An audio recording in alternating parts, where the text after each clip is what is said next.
सणांचा उत्सव ओसंडून वाहतो. सर्व वातावरण भक्तिमय होते.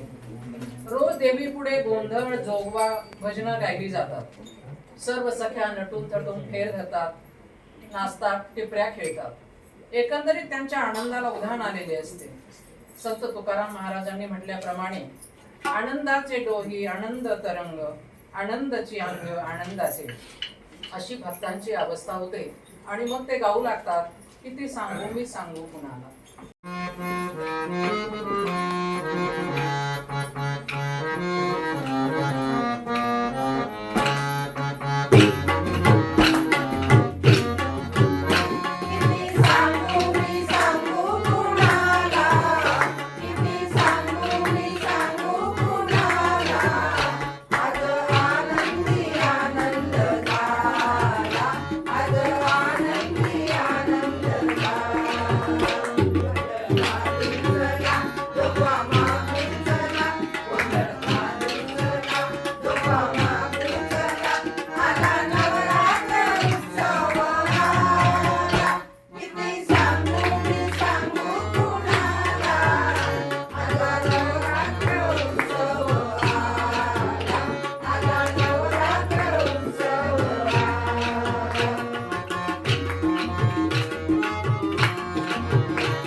गाणं ऐकून आनंद आनंद झाला.